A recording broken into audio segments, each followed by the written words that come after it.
जन्माष्टमी के व्रत में क्या खाना चाहिए और क्या नहीं, यह जानना हर एक माता बहन को बहुत ही आवश्यक है। क्योंकि कुछ माता बहन ऐसी होती हैं जो व्रत रख लेते हैं, पर उनका व्रत की कुछ चीज ऐसी होती है जो भूल कर भी नहीं खानी चाहिए।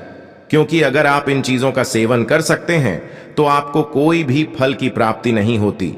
आप जिस भी देवता या कोई भी पूजा अनुष्ठान करते हैं उसमें आपको यह विशेष रूप से ही याद रखना चाहिए कि आप किन चीजों का सेवन कर रहे हैं।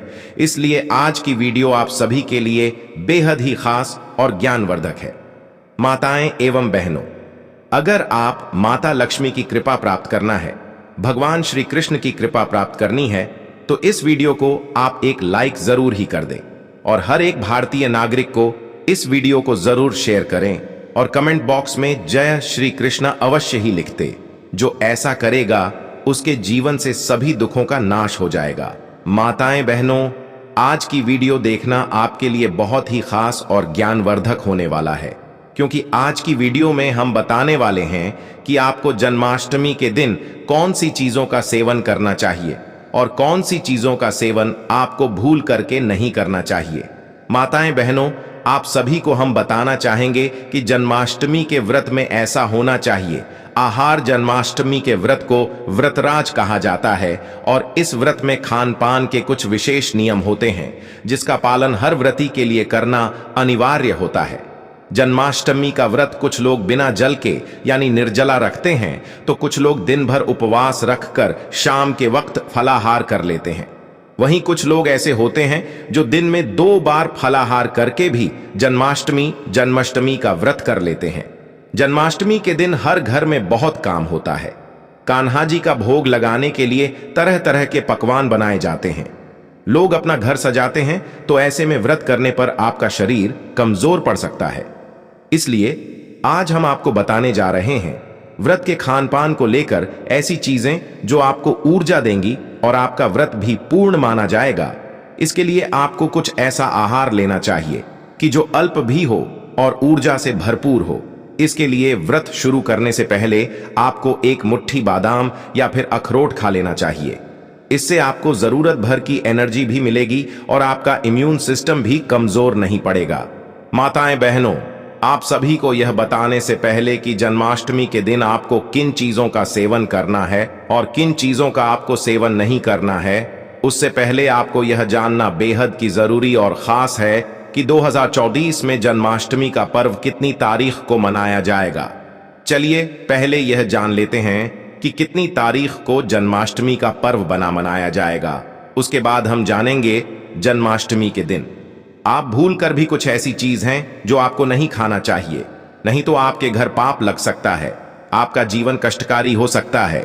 इसलिए माताएं एवं बहनों, आपसे हाथ जोड़कर निवेदन है, महायोग टीवी चैनल का आपसे निवेदन है कि इस वीडियो को आप पूरा की देखें। चलिए जान लेते हैं जन्माष्टमी के व्रत में क्या खाएं। आइए जानते हैं व्रत के कुछ स्पेशल व्यंजन जो स्वादिष्ट होने के साथ ही आपको पोषक तत्व भी प्रदान करेंगे। इसलिए आप जन्माष्टमी के दिन इन चीजों का सेवन जरूर की करें, आपको लाभ के लाभ होगा। और इसके बाद हम बताएंगे कि आपको वह कौन सी चीज है जो आपको जन्माष्टमी के दिन नहीं खाली, नहीं तो आपको उपला सकता है घोर पाप। इसलिए माताएं बहनों, आपने अभी तक कमेंट बॉक्स में जय श्री कृष्णा न लिखा हो तो जरूर ही लिख दें, जिससे कि भगवान श्री कृष्ण की कृपा आप सभी पर हमेशा ही बनी रहे। चलिए जान लेते हैं कुत्तू की खिचड़ी। यह एक प्रकार का अनाज है जिसके दाने हल्के भूरे रंग के हरे रंग के होते हैं। कुत्तू की खिचड़ी पौष्टिक होने के साथ साथ स्वादिष्ट भी है। इसे आलू और अन्य मसालों के साथ बनाया जाता है। आप इसे उपवास के दिनों में बनाकर खा सकते हैं। कुत्तू की रोटी या कुत्तू की पूरी भी बनाई जा सकती है। मखाने, आप मखाने की खीर बनाकर खा सकते हैं, यह भी व्रत में खाने के लिए उत्तम होती है। मखाने में लौह, कैल्शियम और फास्फोरस उच्च मात्रा में होते हैं, जिससे आपके शरीर को जरूरी पोषक तत्व प्राप्त होते हैं और इससे आपका पेट भी भरा रहता है। यह खाने में भी स्वादिष्ट लगती है। इसमें चीनी की मात्रा आप अपनी आवश्यकता अनुसार डाल सकते हैं। फलों का सेवन करना पूरे वर्ष लाभदायक होता है। फलों से आपको जरूरी ऊर्जा मिलती है। व्रत में फल खाए जा सकते हैं। आप चाहे तो अपने पसंद के फ्रूट्स से फ्रूट चाट भी बनाकर खा सकते हैं। फलों में आप मौसमी फल खाएं या आपके पसंद के फल का चुनाव कर सकते हैं। साबूदाना उपवास के दौरान एक पसंदीदा व्रत का खाना है जिसे व्रत में अधिकतर लोगों द्वारा खाया जाता है। इसमें कार्ब्स या स्टार्च भरपूर होता है जो हमें ऊर्जा से भरने में मदद करता है। आप साबूदाना की खीर, साबूदाना की खिचड़ी, साबूदाना के पापड़ और भी बहुत कुछ बना सकते हैं। दूध का भी व्रत में सेवन कर सकते हैं और इसे कई रूपों के साथ प्रयोग कर सकते हैं। मिल्क शेक बनाकर पी सकते हैं। यह टेस्टी भी होते हैं और आपको हाइड्रेटेड भी होते हैं। केले, स्ट्रॉबेरी, खरबूजे जैसे फलों से बने मिल्क शेक आजमा सकते हैं। दही का प्रयोग करके फ्रूट्स के साथ ट्राई कर सकते हैं। इसमें नाशपाती, सेब और अंगूर काट कर मिलाएं और इसका लुत्फ उठाएं। इसमें 1 चम्मच शहद डालें, यह इसके स्वाद को दोगुना कर देगा। सिंघारे के आटे का समोसा चाय के साथ इस नाश्ते को ट्राई कर सकते हैं।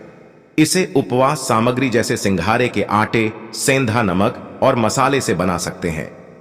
धनिये की चटनी के साथ इसे खाने का मजा लें।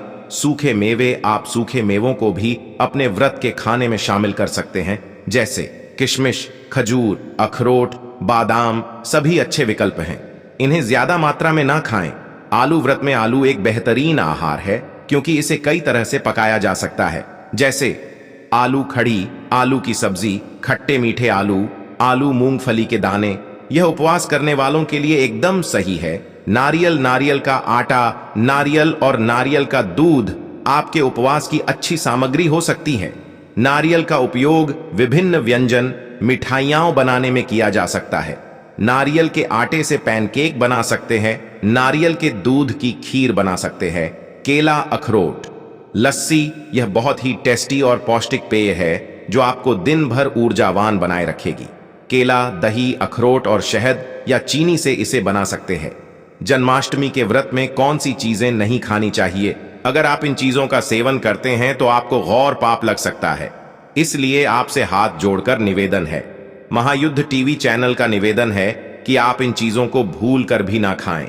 यह आपके लिए लाभदायक तो नहीं होगा, पर आपको इन सब नुकसान जरूर हो सकता है, इसलिए आप इन चीजों का सेवन कभी ना करें।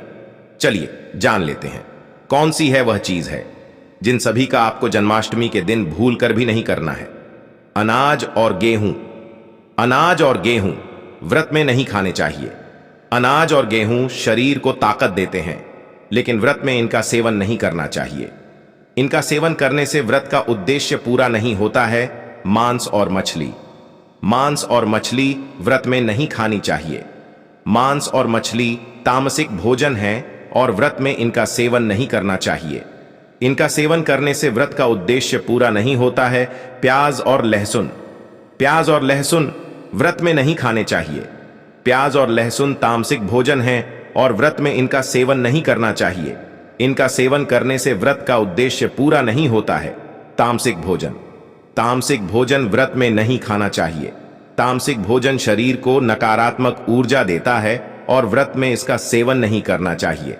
तामसिक भोजन में प्याज, लहसुन, मांस, मछली आदि शामिल हैं। नमक और मसाले। नमक और मसाले व्रत में नहीं खाने चाहिए। नमक और मसाले शरीर को ताकत देते हैं, लेकिन व्रत में इनका सेवन नहीं करना चाहिए। इनका सेवन करने से व्रत का उद्देश्य पूरा नहीं होता है। चावल और दालें। चावल और दालें व्रत में नहीं खानी चाहिए। चावल और दालें शरीर को ताकत देते हैं, लेकिन व्रत में इनका सेवन नहीं करना चाहिए। इनका सेवन करने से व्रत का उद्देश्य पूरा नहीं होता है। शराब और धूम्रपान। शराब और धूम्रपान व्रत में नहीं करना चाहिए। शराब और धूम्रपान शरीर को नकारात्मक ऊर्जा देते हैं और व्रत में इनका सेवन नहीं करना चाहिए। इनका सेवन करने से व्रत का उद्देश्य पूरा नहीं होता है। कॉफी और चाय। कॉफी और चाय व्रत में नहीं पीनी चाहिए। कॉफी और चाय शरीर को ताकत देते हैं, लेकिन व्रत में इनका सेवन नहीं करना चाहिए। इनका सेवन करने से व्रत का उद्देश्य पूरा नहीं होता है। मिठाई और चॉकलेट। मिठाई और चॉकलेट व्रत में नहीं खानी चाहिए। मिठाई और चॉकलेट शरीर को नकारात्मक ऊर्जा देते हैं और व्रत में इनका सेवन नहीं करना चाहिए। इनका सेवन करने से व्रत का उद्देश्य पूरा नहीं होता है। फास्ट फूड और प्रोसेस्ड फूड। फास्ट फूड और प्रोसेस्ड फूड व्रत में नहीं खाना चाहिए। फास्ट फूड और प्रोसेस्ड फूड शरीर को नकारात्मक ऊर्जा देते हैं और व्रत में इनका सेवन नहीं करना चाहिए। इनका सेवन करने से व्रत का उद्देश्य पूरा नहीं होता है। अधिक तेल और मसाले वाला भोजन। अधिक तेल और मसाले वाला भोजन व्रत में नहीं खाना चाहिए। अधिक तेल और मसाले वाला भोजन शरीर को नकारात्मक ऊर्जा देता है और व्रत में इसका सेवन नहीं करना चाहिए। इसका सेवन करने से व्रत का उद्देश्य पूरा नहीं होता है। चलिए जान लेते हैं कि कौन सी गलतियां हैं जो आपको भूलकर भी जन्माष्टमी के दिन नहीं करनी है, नहीं तो माता लक्ष्मी एवं भगवान विष्णु आपसे क्रोधित हो जाते हैं। हम आपसे कोई पैसा नहीं ले रहे हैं, बल्कि फ्री माध्यम से आप सभी को यह जानकारी बता रहे हैं, इसलिए आपका इतना थोड़ा सा कर्तव्य तो बनता है। चलिए जान लेते हैं कि कौन सी गलतियां हैं जो आपको भूलकर भी जन्माष्टमी के दिन नहीं करनी है, नहीं तो माता लक्ष्मी एवं भगवान विष्णु आपसे क्रोधित हो जाते हैं। जन्माष्टमी के अवसर पर गलतियों से बचना चाहिए। श्री कृष्ण की मूर्ति को गलत तरीके से स्थापित करना। जन्माष्टमी के दिन श्री कृष्ण की मूर्ति को सही तरीके से स्थापित करना चाहिए। गलत तरीके से स्थापित करने से भगवान कृष्ण नाराज हो सकते हैं। पूजा के समय अशुद्ध वस्त्र पहनना। जन्माष्टमी के दिन पूजा के समय अशुद्ध वस्त्र नहीं पहनना चाहिए। अशुद्ध वस्त्र पहनने से भगवान कृष्ण नाराज हो सकते हैं। पूजा के समय बिना स्नान किए बैठना। जन्माष्टमी के दिन पूजा के समय बिना स्नान किए नहीं बैठना चाहिए। बिना स्नान किए बैठने से भगवान कृष्ण नाराज हो सकते हैं। पूजा के समय मोबाइल फोन का उपयोग करना। जन्माष्टमी के दिन पूजा के समय मोबाइल फोन का उपयोग नहीं करना चाहिए। मोबाइल फोन का उपयोग करने से भगवान कृष्ण नाराज हो सकते हैं। पूजा के समय गलत मंत्रों का जाप करना। जन्माष्टमी के दिन पूजा के समय गलत मंत्रों का जाप नहीं करना चाहिए। गलत मंत्रों का जाप करने से भगवान कृष्ण नाराज हो सकते हैं। पूजा के समय अशुद्ध भोजन करना। जन्माष्टमी के दिन पूजा के समय अशुद्ध भोजन नहीं करना चाहिए। अशुद्ध भोजन करने से भगवान कृष्ण नाराज हो सकते हैं। पूजा के समय देरी करना। जन्माष्टमी के दिन पूजा के समय देरी नहीं करना चाहिए। देरी करने से भगवान कृष्ण नाराज हो सकते हैं। पूजा के समय लापरवाही करना। जन्माष्टमी के दिन पूजा के समय लापरवाही नहीं करना चाहिए। लापरवाही करने से भगवान कृष्ण नाराज हो सकते हैं। श्री कृष्ण की मूर्ति को छूना। जन्माष्टमी के दिन श्री कृष्ण की मूर्ति को छूने से पहले हाथों को अच्छी तरह से धोना चाहिए। अशुद्ध हाथों से मूर्ति को छूने से भगवान कृष्ण नाराज हो सकते हैं। पूजा के समय बिना भक्ति के बैठना। जन्माष्टमी के दिन पूजा के समय बिना भक्ति के नहीं बैठना चाहिए। बिना भक्ति के बैठने से भगवान कृष्ण नाराज हो सकते हैं। पूजा के समय गलत दिशा में बैठना। जन्माष्टमी के दिन पूजा के समय गलत दिशा में नहीं बैठना चाहिए। गलत दिशा में बैठने से भगवान कृष्ण नाराज हो सकते हैं। श्री कृष्ण की मूर्ति को गलत तरीके से सजाना। जन्माष्टमी के दिन श्री कृष्ण की मूर्ति को गलत तरीके से सजाने से भगवान कृष्ण नाराज हो सकते हैं। पूजा के समय बिना ध्यान के बैठना। जन्माष्टमी के दिन पूजा के समय बिना ध्यान के नहीं बैठना चाहिए। बिना ध्यान के बैठने से भगवान कृष्ण नाराज हो सकते हैं। श्री कृष्ण की मूर्ति को गलत तरीके से स्थानांतरित करना। जन्माष्टमी के दिन श्री कृष्ण की मूर्ति को गलत तरीके से स्थानांतरित करने से भगवान कृष्ण नाराज हो सकते हैं। पूजा के समय अशुद्ध जल का उपयोग करना। जन्माष्टमी के दिन पूजा के समय अशुद्ध जल का उपयोग नहीं करना चाहिए। अशुद्ध जल का उपयोग करने से भगवान कृष्ण नाराज हो सकते हैं। पूजा के समय बिना पवित्रता के बैठना। जन्माष्टमी के दिन पूजा के समय बिना पवित्रता के नहीं बैठना चाहिए। बिना पवित्रता के बैठने से भगवान कृष्ण नाराज हो सकते हैं। श्री कृष्ण की मूर्ति को गलत तरीके से प्रकाशित करना। जन्माष्टमी के दिन श्री कृष्ण की मूर्ति को गलत तरीके से प्रकाशित करने से भगवान कृष्ण नाराज हो सकते हैं। पूजा के समय अशुद्ध फूलों का उपयोग करना। जन्माष्टमी के दिन पूजा के समय अशुद्ध फूलों का उपयोग नहीं करना चाहिए। अशुद्ध फूलों का उपयोग करने से भगवान कृष्ण नाराज हो सकते हैं। पूजा के समय बिना श्रद्धा के बैठना। जन्माष्टमी के दिन पूजा के समय बिना श्रद्धा के नहीं बैठना चाहिए। बिना श्रद्धा के बैठने से भगवान कृष्ण नाराज हो सकते हैं। श्री कृष्ण की मूर्ति को गलत तरीके से स्पर्श करना। जन्माष्टमी के दिन श्री कृष्ण की मूर्ति को गलत तरीके से स्पर्श करने से भगवान कृष्ण नाराज हो सकते हैं। पूजा के समय अशुद्ध वस्त्रों का उपयोग करना। जन्माष्टमी के दिन पूजा के समय अशुद्ध वस्त्रों का उपयोग नहीं करना चाहिए। अशुद्ध वस्त्रों का उपयोग करने से भगवान कृष्ण नाराज हो सकते हैं। पूजा के समय बिना एकाग्रता के बैठना। जन्माष्टमी के दिन पूजा के समय बिना एकाग्रता के नहीं बैठना चाहिए। बिना एकाग्रता के बैठने से भगवान कृष्ण नाराज हो सकते हैं। श्री कृष्ण की मूर्ति को गलत तरीके से पूजना। जन्माष्टमी के दिन श्री कृष्ण की मूर्ति को गलत तरीके से पूजने से भगवान कृष्ण नाराज हो सकते हैं। पूजा के समय अशुद्ध भाव से बैठना। जन्माष्टमी के दिन पूजा के समय अशुद्ध भाव से नहीं बैठना चाहिए।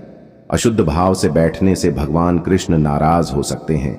अगर आपको जीवन में धन प्रताप की इच्छा है, आपकी मनोकामना है जो धन की है, यानी कि आपको धन चाहिए, आपके जीवन में धन की बहुत कमी रहती है, तो आपको इन उपायों को जरूर करना चाहिए। माना जाता है जो व्यक्ति जन्माष्टमी के दिन उपायों को करता है उसके जीवन में फिर कभी धन लक्ष्मी की कमी नहीं होती, क्योंकि यह भगवान श्री कृष्ण के जन्म का उत्सव होता है और इसी टाइम कुछ ऐसी उपाय किए जाते हैं जो बहुत ही शुभ और मंगलकारी माने जाते हैं। इसलिए हर एक माता बहन को इन उपायों को जरूर करना चाहिए जो बहुत ही जल्दी हमें लाभ प्रदान करती है। इसलिए माताएं बहनें, आप इस वीडियो को पूरा ही देखें और कमेंट बॉक्स में जय श्री कृष्णा अवश्य ही लिख दें। चलिए जान लेते हैं वह कौन से हैं उपाय जो आप बहुत जल्दी लाभ प्राप्त करवा सकते हैं। जन्माष्टमी के व्रत में क्या खाएं और क्या नहीं खाएं, इसके बारे में विस्तार से बताया जा रहा है। खाने की चीजें। फल। व्रत में फल खाना चाहिए। फल शरीर को पोषण देते हैं और व्रत को सफल बनाते हैं। फलों में विटामिन, मिनरल्स और एंटीऑक्सीडेंट होते हैं जो शरीर को स्वस्थ रखते हैं। सब्जियां। व्रत में सब्जियां खानी चाहिए। सब्जियां शरीर को पोषण देती हैं और व्रत को सफल बनाती हैं। सब्जियों में विटामिन, मिनरल्स और एंटीऑक्सीडेंट होते हैं जो शरीर को स्वस्थ रखते हैं। दूध और दही। व्रत में दूध और दही खाना चाहिए। दूध और दही शरीर को ताकत देते हैं और व्रत को सफल बनाते हैं। दूध और दही में प्रोटीन, कैल्शियम और विटामिन होते हैं जो शरीर को स्वस्थ रखते हैं। साबूदाना और सिंघाड़ा। व्रत में साबूदाना और सिंघाड़ा खाना चाहिए। साबूदाना और सिंघाड़ा शरीर को ऊर्जा देते हैं और व्रत को सफल बनाते हैं। साबूदाना और सिंघाड़ा में कार्बोहाइड्रेट, प्रोटीन और फाइबर होते हैं जो शरीर को स्वस्थ रखते हैं। मखाना और कुत्तू का आटा। व्रत में मखाना और कुत्तू का आटा खाना चाहिए। मखाना और कुत्तू का आटा शरीर को पोषण देते हैं और व्रत को सफल बनाते हैं। मखाना और कुत्तू के आटे में प्रोटीन, फाइबर और विटामिन होते हैं जो शरीर को स्वस्थ रखते हैं। नहीं खाने की चीजें। अनाज और गेहूं। व्रत में अनाज और गेहूं नहीं खाना चाहिए। अनाज और गेहूं व्रत को सफल नहीं बनाते हैं। मांस और मछली। व्रत में मांस और मछली नहीं खानी चाहिए। मांस और मछली व्रत को सफल नहीं बनाते हैं। प्याज और लहसुन। व्रत में प्याज और लहसुन नहीं खाना चाहिए। प्याज और लहसुन व्रत को सफल नहीं बनाते हैं। तामसिक भोजन। व्रत में तामसिक भोजन नहीं खाना चाहिए। तामसिक भोजन व्रत को सफल नहीं बनाता है। जन्माष्टमी पर धन प्राप्ति के उपाय हैं। श्री कृष्ण की पूजा। जन्माष्टमी के दिन श्री कृष्ण की पूजा करने से धन प्राप्ति होती है। पूजा के समय श्री कृष्ण की मूर्ति को स्नान कराकर, वस्त्र पहनाकर और फूलों से सजाकर पूजा करनी चाहिए। तुलसी की पूजा। जन्माष्टमी के दिन तुलसी की पूजा करने से धन प्राप्ति होती है। तुलसी को जल चढ़ाकर, वस्त्र पहनाकर और फूलों से सजाकर पूजा करनी चाहिए। श्री कृष्ण मंदिर में दर्शन। जन्माष्टमी के दिन श्री कृष्ण मंदिर में दर्शन करने से धन प्राप्ति होती है। मंदिर में जाकर श्री कृष्ण की मूर्ति के दर्शन करने और पूजा करने से धन प्राप्ति होती है। दान पुण्य। जन्माष्टमी के दिन दान पुण्य करने से धन प्राप्ति होती है। गरीबों को दान देने, अनाथों को भोजन कराने और पुण्य करने से धन प्राप्ति होती है। व्रत रखना। जन्माष्टमी के दिन व्रत रखने से धन प्राप्ति होती है। व्रत रखने से श्री कृष्ण प्रसन्न होते हैं और धन प्राप्ति होती है। श्री कृष्ण के मंत्रों का जाप। जन्माष्टमी के दिन श्री कृष्ण के मंत्रों का जाप करने से धन प्राप्ति होती है। एयूएम नमो भगवते वासुदेवाय मंत्र का जाप करने से धन प्राप्ति होती है। पूजा के समय घी का दीपक जलाना। जन्माष्टमी के दिन पूजा के समय घी का दीपक जलाने से धन प्राप्ति होती है। घी का दीपक जलाने से श्री कृष्ण प्रसन्न होते हैं और धन प्राप्ति होती है। पूजा के समय फलों का भोग लगाना। जन्माष्टमी के दिन पूजा के समय फलों का भोग लगाने से धन प्राप्ति होती है। फलों का भोग लगाने से श्री कृष्ण प्रसन्न होते हैं और धन प्राप्ति होती है। श्री कृष्ण की मूर्ति को सोने या चांदी का आभूषण पहनाना।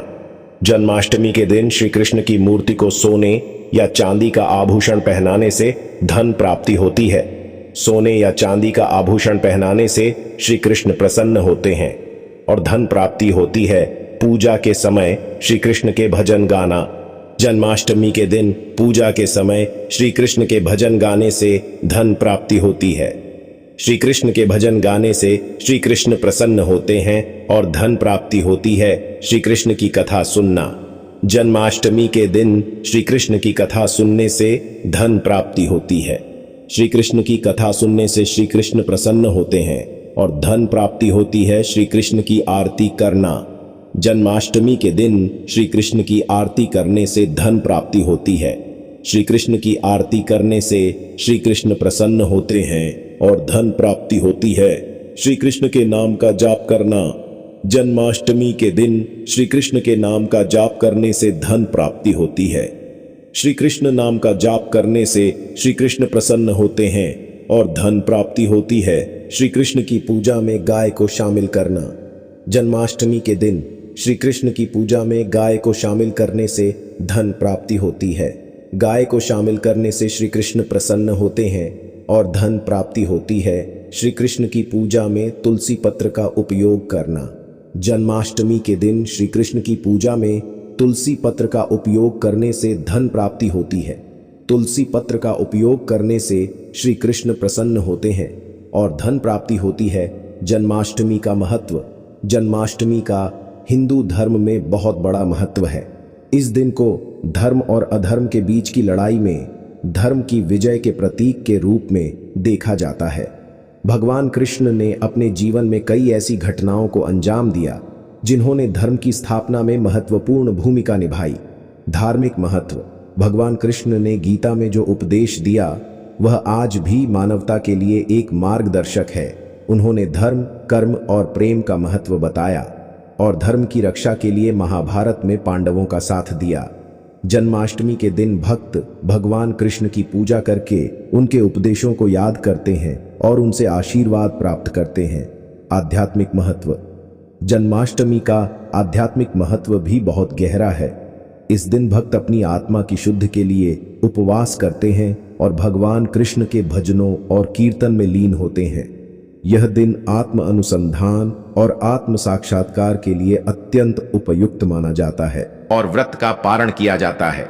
जन्माष्टमी के उत्सव से हमें भगवान कृष्ण के जीवन और उनके उपदेशों से प्रेरणा मिलती है। यह दिन धर्म, प्रेम और कर्तव्य के प्रति हमारी आस्था को मजबूत करता है।